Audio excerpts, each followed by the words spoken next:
E aí, tudo bem com você? Eu sou Miguel Alves. Nesse vídeo, eu quero fazer aqui um comentário, né?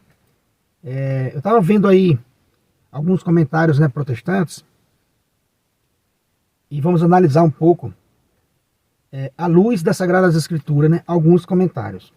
Um deles é aquele comentário que diz, que me chamam de exclusivista, quando eu digo que Jesus Cristo fundou só uma igreja. E é o que está, né, nas Sagradas Escrituras, que Jesus Cristo fundou só uma igreja. E isso tudo para legitimar as denominações protestantes, que perdeu, né, o controle, né, que banalizou o evangelho. Né? A gente vê nas redes sociais pessoas com a Bíblia na mão, falando cada heresia, cada absurdo, pregando cada absurdo. E a gente vê pessoas seguindo aquilo.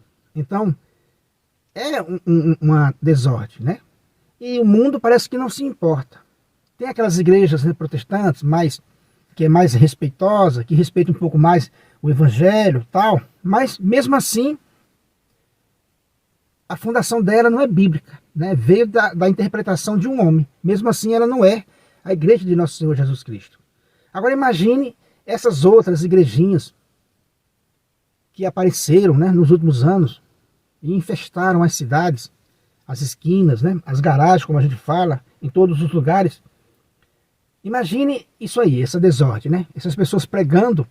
E a gente sabe, meus irmãos, que a religiosidade causa um peso grande nos seres humanos, né? A questão da religião causa um peso muito grande. Então, qualquer heresia que você pregar, você vai encontrar adeptos, infelizmente, né? Você pega as Sagradas Escrituras, deforma ali, né? Deturba ali um texto, e você vai encontrar pessoas que creem em você, julgando estar crendo em Deus, julgando estar com nosso Senhor Jesus Cristo. Então você faz uma interpretação absurda e você vai encontrar pessoas que vão crer da sua interpretação. Então é assim que sai por aí fundando, né, as seitas, que sai nascendo a cada dia, né, as seitas, derivada, né, desse protestantismo, dessa desordem. Como eu falei, mesmo aquelas igrejas lá do início, né, dessa revolução protestante, mesmo essas, biblicamente, elas não têm, né, fundamento, não tem cabimento para Lutero ter rompido com a igreja e criado o protestantismo. Né? O rei Henrique VIII ter rompido com a igreja por causa de um casamento, né, e criar a igreja, né, anglicana, e assim por diante. Né? Quer dizer que todos esses reformadores, lá do começo dessa revolução protestante, não tinha, né, a aprovação nas Sagradas Escrituras, não tem a aprovação nas Sagradas Escrituras. Eles cometeram uma rebeldia contra Deus, né, e contra os seus servos. E lendo as Sagradas Escrituras, a gente vê isso abundantemente, né, em vários textos das Sagradas Escrituras, a gente vê que isso aí é uma rebelião contra Deus e seus servos, com todo respeito. Ah, mas não é para ser exclusivista. Leia as Sagradas Escrituras que você vai entender o que eu estou dizendo. Leia as Sagradas Escrituras com bastante atenção, que você vai ver que só existe um Deus e que esse Deus verdadeiro pediu, né, exclusividade, pediu o culto em um único altar. Né? Das 12 tribos de Israel, ele vai dizer, né, nos textos sagrados, que ele escolheu uma das tribos, né? Ele escolheu uma das tribos para ali habitar o seu nome, para dali, né, ser o lugar do culto verdadeiro, aonde as outras tribos iriam, né, levar o seu sacrifício, o seu dízimo, em um único altar. Em um único altar. Se explicar isso para uma criança, olha, Deus disse isso, isso e isso. A criança vai entender. Né? Agora os adultos, com esse grau de rebeldia, não querem compreender isso. Que existe só um Deus e que só existe um altar verdadeiro. Na Bíblia só existe um Deus e um altar verdadeiro. Tudo que era fora disso não tinha a aprovação de Deus. E nem das Sagradas Escrituras, né? Nem dos autores que escreveram as Sagradas Escrituras. Aqui e ali nas Sagradas Escrituras, a gente vê pessoas fundando o seu próprio templo, como fez, né, o rei Jeroboão. Mas foi condenado por Deus. Ele foi condenado por Deus.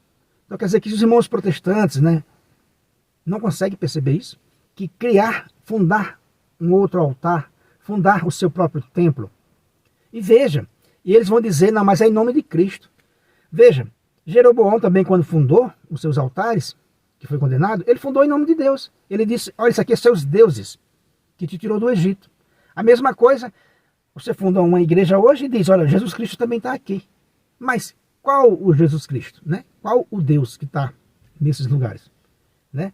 Quer dizer que há uma vaidade humana por trás disso tudo. Né? Há um desejo de estar lá na frente, né? Com o microfone na mão. Há um desejo de ser visto. Né? Há um desejo, há uma rebelião também natural contra as coisas de Deus.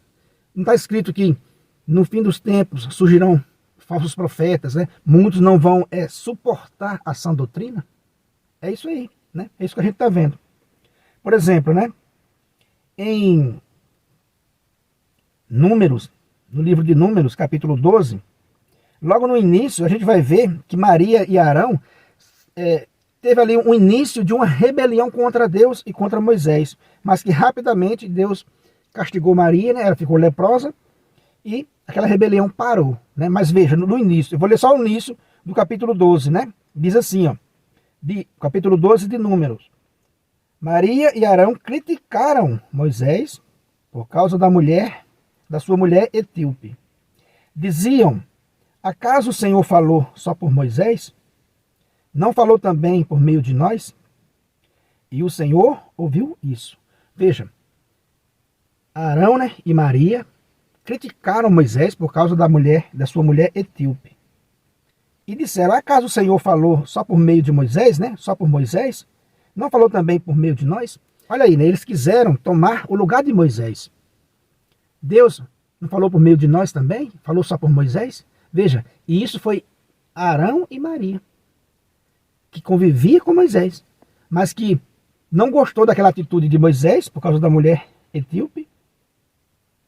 E disse, acaso o Senhor falou só por Moisés? Não falou também por meio de nós? Ou seja, quis ocupar ali o lugar que não era o dele. E lendo o resto do capítulo 12, né, você vai ver o resultado desse início de rebelião. Né, desse início de rebelião. Veja, Deus não aprovou isso, essa atitude. Né? Acaso o Senhor falou só por Moisés? Não falou por meio de nós também? É aquilo que o protestante fala. Será se Jesus Cristo fundou só a Igreja Católica? Não fundou as nossas também? Veja aí, a gente vê um sinal claro de uma rebelião. E no capítulo 16 de Número, você vai ver também a rebelião do primo de Moisés, né, de Coré. Uma rebelião gravíssima que ele promoveu e também vai ser castigado duramente. Ele vai seguir, né, o seu projeto de rebelião contra Moisés, né, contra Deus e contra os seus servos. E Deus vai castigar, né? A terra vai abrir e o bando de Coré, aqueles, né, 250, né, israelitas, a terra vai engoli-los vivo.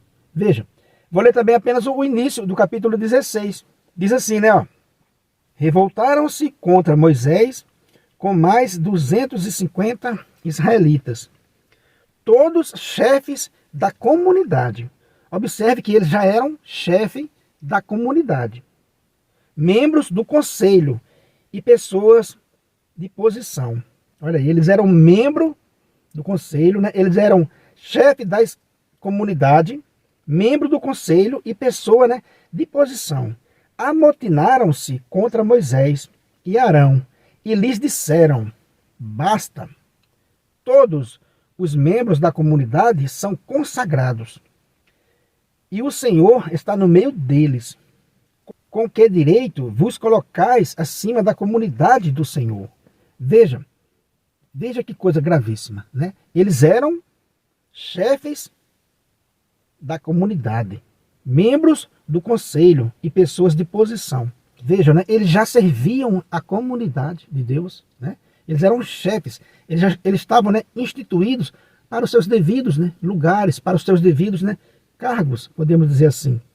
Mas porém, ele queria o quê? Ele queria mais. Mas eles queriam o quê? Ele queria o sacerdócio. Quando você lê, continuar lendo o capítulo 16, Moisés vai dizer isso. Né? Vocês querem o sacerdócio. Ou seja, eles já eram pessoas, né, importantes, pessoas ali do conselho, Mas amotinaram-se contra Moisés e Arão e disseram, né, ó, basta, todos os membros da comunidade são consagrados. Veja, né, quebrando a ordem que Deus estabeleceu.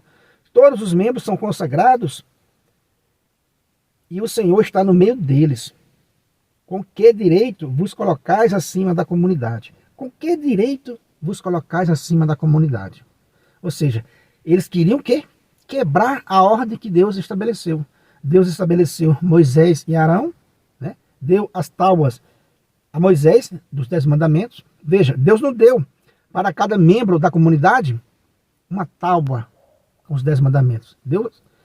Deus fez isso apenas com Moisés, para que Moisés lhe ensinasse ao povo. Mas, né, como a gente vê, de vez em quando surgia esses rebeldes que se revoltavam contra essa autoridade que Deus instituiu e disse, olha, basta, né?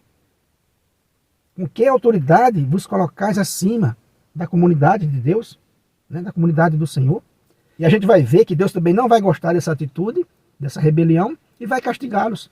Na mesma linha, né, que aconteceu com os protestantes. Lutero se revoltou contra a igreja de tal maneira, criou um ódio tão grande pelo Papa, né, pelo papado, que causou toda essa revolução. Então, uma pessoa prudente, lendo as Sagradas Escrituras, vai entender isso aí. Vai entender que o protestantismo é uma tremenda rebelião, né, como essa, né, de Coré. E veja, Lutero era o quê? Ele era um sacerdote católico, né? Quer dizer que essa turma aqui também, de número 16, era o quê? Era um chefe da comunidade, membros, né, do conselho, pessoas de posição. Eram pessoas que já estavam ali na sua posição, mas queria algo a mais. Né? Lutero queria algo a mais também. Né? Ele queria algo a mais. Ele queria ser o chefe da igreja. Ele queria ser o quê? O líder máximo da igreja, que Deus instituiu, que Jesus Cristo instituiu. Então era isso que Lutero queria, né? Ser o líder da igreja, de nosso Senhor Jesus Cristo. Mas só que Jesus Cristo já havia estabelecido outros como líderes da igreja. Então Lutero causou essa revolução, né? Essa tremenda desordem. O maior motivo, né, dessa rebelião protestante de Lutero foi político, né? Todo mundo sabe disso. Foi político. Então foi esse, né, o motivo. E muitos protestantes hoje não conhecem. Né? Aí ficam aí defendendo o protestantismo e não conseguem, né, perceber que não tem fundamento bíblico, né, para alguém criar a própria igreja. Então, meus irmãos, deixa aí essas duas leituras. Leia aí número 12. Você vai ver aquela rebelião de Maria, né, e Arão, que Deus vai castigar. E essa rebelião do primo de Moisés, né, Coré, que já era pessoas da comunidade, pessoas de posição, mas que queria mais, É aquilo que a gente diz, né? Por que é que alguém funda uma seita, funda outra igreja?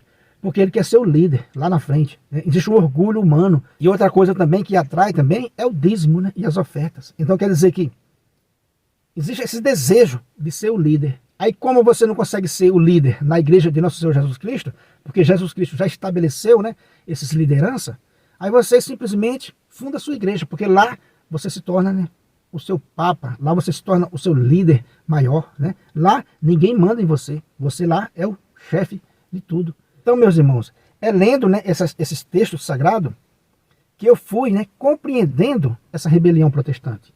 A gente vai vendo claramente que isso é uma rebelião. A gente vai vendo no Antigo Testamento e a gente vê também no Novo Testamento essa grande revolta, né, contra Deus e contra os seus servos. Contra tudo aquilo que Deus, né, instituiu como autoridade, vem alguém querendo tirar essa autoridade, né, querendo quebrar essa ordem que Deus estabeleceu, e daí vai virando essa coisa, né, sem controle, onde qualquer um interpreta o texto sagrado e funda aí a sua igreja do jeito que quiser. Se você não é inscrito no canal, né, peço a você que se inscreva, deixa aí um comentário, né, compartilha aí essa mensagem com outras pessoas, se for possível, né, deixa um joinha também para fortalecer o nosso canal. Muito obrigado e fique com Deus.